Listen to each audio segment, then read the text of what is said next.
بسم الله الرحمن الرحيم نحمده ونصلي ونسلم على رسوله الكريم الحمد لله சூரத்துல் ஃபாத்திஹா உடைய தஃப்சீர் அடிப்படையில் இன்றைக்கு 11வது செஷன்.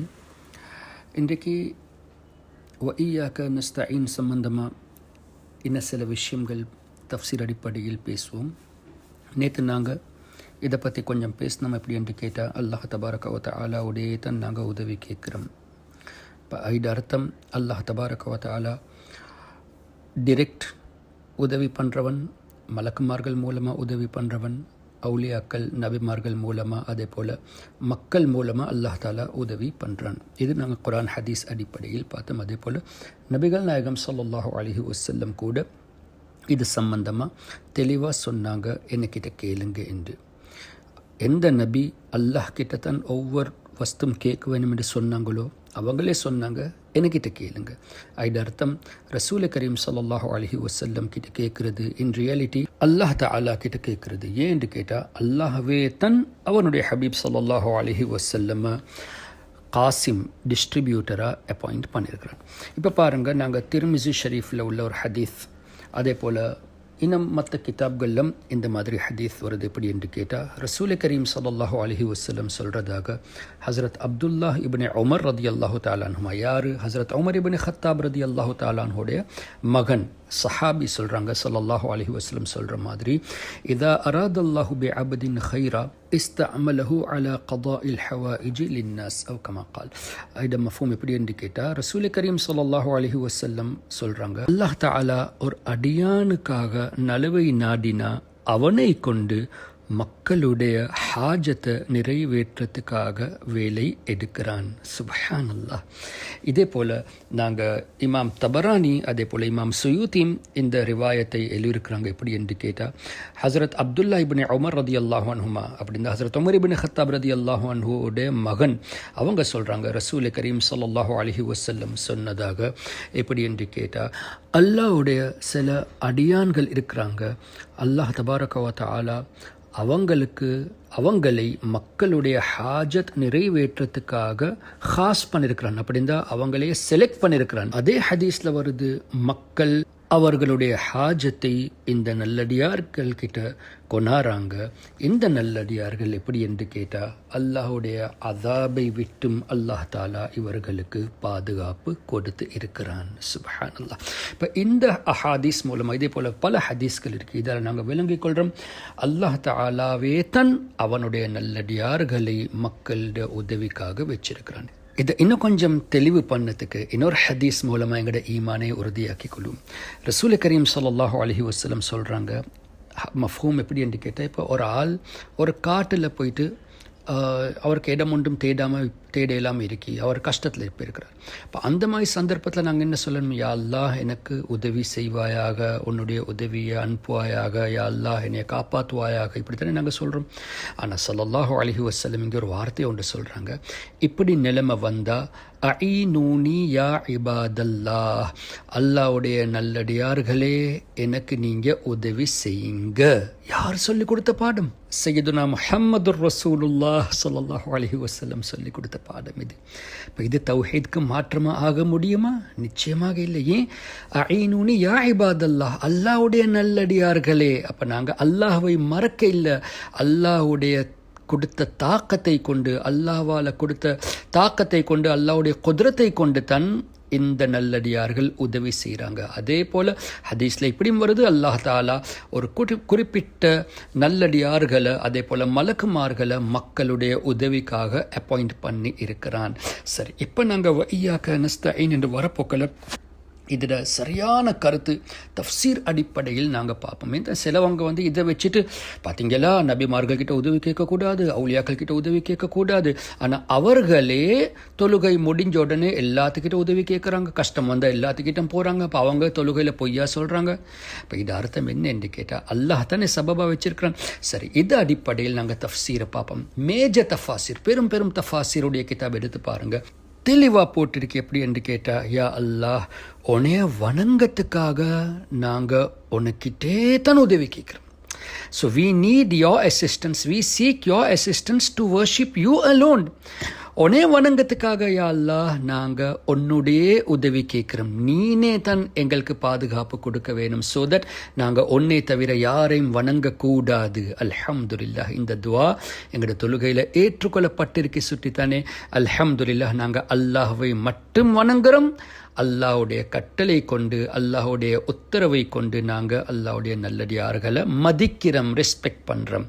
அப்போ இந்த தஃப்சீரில் எவ்வளோ தெளிவாக வந்துட்டு, யா அல்லாஹ் உன்னுடைய வணக்கத்துக்காக உன்னுடைய தான் நாங்கள் உதவி தேடுறோம். அதே போல் மற்ற காரியங்களுக்கும் யா அல்லாஹ் நாங்கள் உன்னுக்கிட்டே தான் உதவி தேடுறோம். இப்போ இதோட அர்த்தம் நல்லடியார்கள் மூலமாக எங்களுக்கு அல்லாஹுடைய இபாதத்துக்காக உறுதியும் கிடைக்குது. அதே போல் அல்லாஹ் தபாரக வ தஆலா அவர்கள் மூலமாக எங்களோட ஹாஜத்தையும் நிறைவேற்றி தாரான். இது நாங்கள் தஃப்சீர் அடிப்படையில் ஹதீஸ் அடிப்படையில் நாங்கள் பார்க்குறோம். மற்றது இது ஒரு துவா உண்டு. இப்போ துவா எவ்வளோ பெரிய இபாதத் உண்டு. துவா இபாதத்துக்காக ரூஹ், அதுக்காகத்தான் ஹதீஸ் அடிப்படையில் நாங்கள் பார்க்குறோம். நாங்கள் இபாதத் செஞ்சுட்டு துவா நிச்சயமாக செய்ய வேணும். ஆனால் இன்றைக்கு அன்ஃபார்ச்சுனேட்லி சிலவங்க சொல்லுவாங்க தொழுன போகிறோம் கூட்டு துவா தேவையில்லைன்னு. இபாதத் இப்போ நீங்கள் கூட்டமாக தானே தொழுறீங்க, ஜமாத்தோட தொழுவு போக்கல கூட்டமாக தான் நாங்கள் தொழுறோம். அப்போ இபாதத்துக்கு ரூஹ் துவாவா இருந்தால் துவா கேட்குறதுல என்ன பிரச்சனை இருக்கி? ஹதீஸ் அடிப்படையில் கூட்டு துவா கூடும். இது நாங்கள் ஜமாத்தோட தொழுவு போக்கல இமாம் சாஹிப் ஓதுவாங்க, இஹ்தின ஸிராத்தல் முஸ்தகீம ஸிராத்தல் லதீன அன்அம்த அலைஹிம் கைரில் மக்தூபி அலைஹிம் வலல்லாலீன். எல்லாரும் ஆமீன் சொல்கிறாங்க தானே. அந்த ஜமாத்தில் 1000 பேர் இருந்தால் ஆமீன் சொல்லுவாங்க, 1,00,000 பேர் இருந்தால் ஆமீன் சொல்லுவாங்க.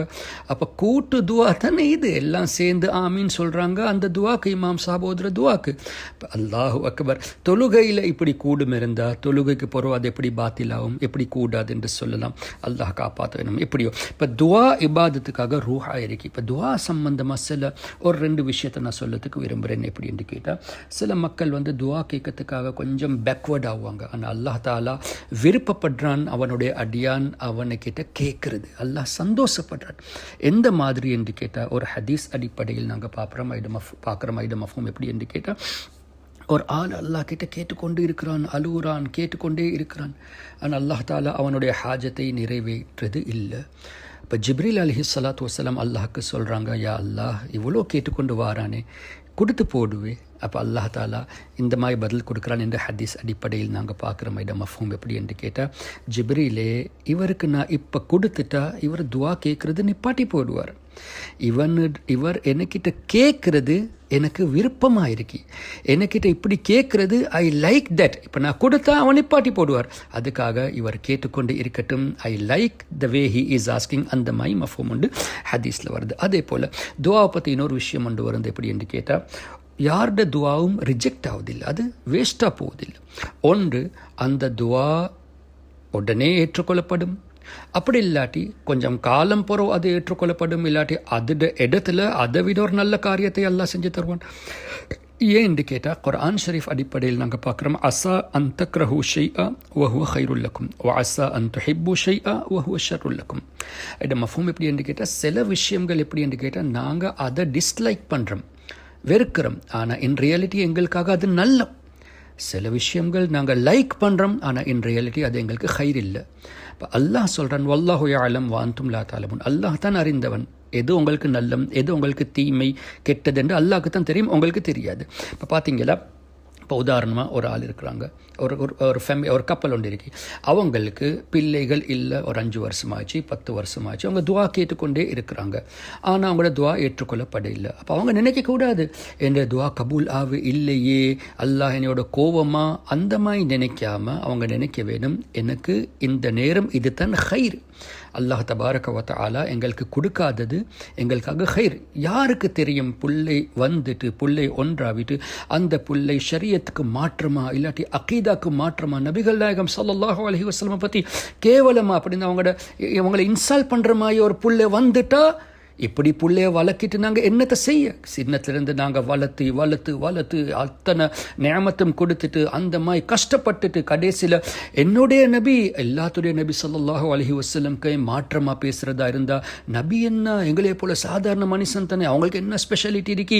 அதே போல் அவுலியாக்களுக்கு மாற்றமாக பேசிட்டு, நபிமார்களை பற்றி மாற்றமாக பேசிட்டு, அல்லாவை பற்றி அல்லாவால் போய் சொல்லக்கூடும், அல்லாஹ் தாலா வாதா ஹிலாஃப் பண்ண முடியுது. இதெல்லாம் இன்றைக்கு தேவ்பந்தி வஹாபியெல்லாம் எழுதியிருக்கிறாங்க தானே.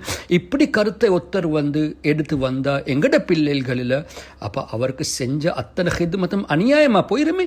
இப்போ எங்களுக்கு தெரியாது எது ஹைர் என்று. அல்லாஹ் தாலாவுடைய நாட்டத்தை கொண்டு நாங்கள் பொருத்தமாக இருக்கணும். we have to be happy, we have to be pleased with Allah's will. அதே போல் ஒரு துவாவை கேட்குறான், யா அல்லாஹ் எனக்கு அதிகமாக ரிஸ்க் தருவாயாக, எனக்கிட்ட ரிஸ்க் இருக்கி ஆனால் எனக்கு போதாது, அதிகமாக ஆனால் அல்லாஹ் தாலா அதை அந்த நேரம் கொடுக்க இல்லைன்ற அர்த்தம் அது அல்லாஹ் எங்களோட கோமெண்ட் இல்லை, எங்களுக்கு ஒரு ஹைராக இருக்கும். யாருக்கு தெரியும்? அந்த நேரம் எங்களுக்கு அதிகமாக ரிஸ்க் இருந்துட்டு அந்த வெல்த்தை கொண்டு அந்த செல்வத்தை கொண்டு நாங்கள் ஹராமான காரியத்தை செய்கிறதுக்காக இருந்தால் அல்லாஹ் தாலா அதை விட்டு எங்களை பாதுகாப்பு கொடுக்குறானே.